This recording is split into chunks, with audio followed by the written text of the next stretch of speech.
Good evening बच्चों।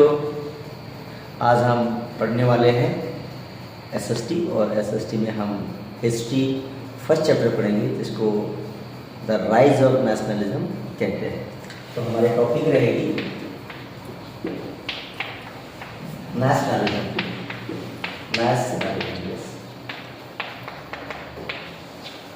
Nationalism in Hindi it is called राष्ट्रवाद। It is राष्ट्रवाद।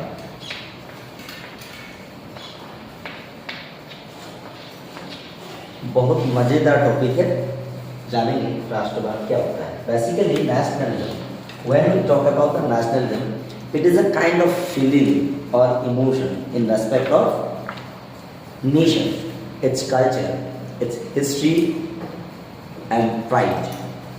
तो राष्ट्रवाद जब भी हम पढ़ते हैं तो ये बात समझ में आती है कि it is a kind of feeling or emotion regarding or towards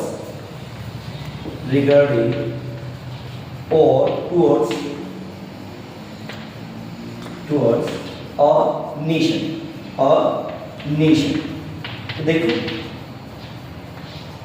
क्या है बेटा, ये it's a kind of feeling, not physical. ये फिजिकल नहीं होता है, ये फीलिंग होता है। यानी ये फीलिंग किसके लिए है? एक नेशन के लिए, एक राष्ट्र के लिए। No doubt a nation includes some more important factors like as a nation's history.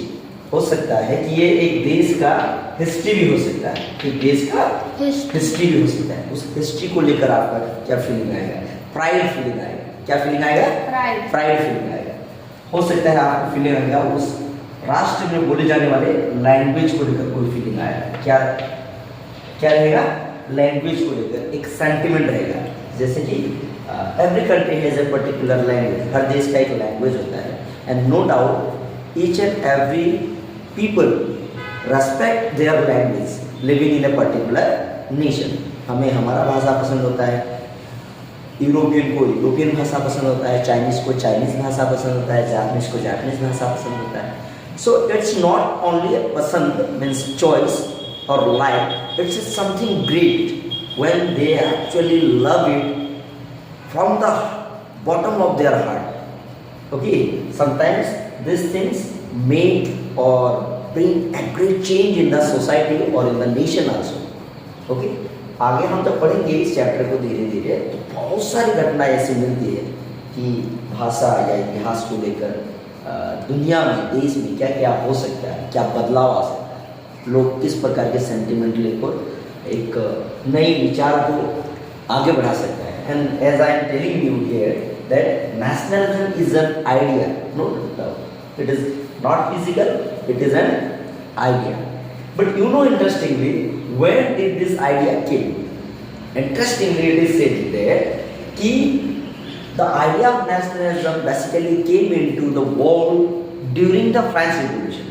It means just you can say from 1750 to 1789.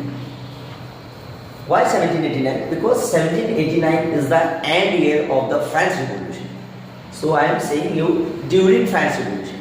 यानी ये रातों रात ये आइडिया किसी के दिमाग में आया नहीं था। ये एक लंबा प्रोसेस से गुजरते हुए आगे बढ़ा था। So we can see that the idea of nationalism came to the mind of the people during the French Revolution. लेकिन यहाँ पे बहुत मजेदार सवाल है मेरी तरफ से बच्चों के लिए, बोनस पॉइंट है ये। तो अगर नेशनलिज्म एक आइडिया है जो लोगों के दिमाग में आया था कि वो अपने देश को प्रेम करते हैं, रेस्पेक्ट करते हैं, तो सवाल मेरा ये रहेगा, क्या 1750 या मिड 18th सेंचुरी से पहले लोग अपने देश को प्रेम नहीं करते थे? That's a quite very interesting question. तो फिर ये क्यों कहा जा रहा है कि 1718 9 या उससे पहले, थोड़ा पहले, जिसको हम मिड 18th सेंचुरी बोलते हैं, it is basically mid 18th century. इस दौरान ही क्यों कहा जा रहा है कि नेशनलिज्म जैसे आइडिया आया? That's the point, that's the interesting question and the answer will be in our next period. Okay, that will wait for that.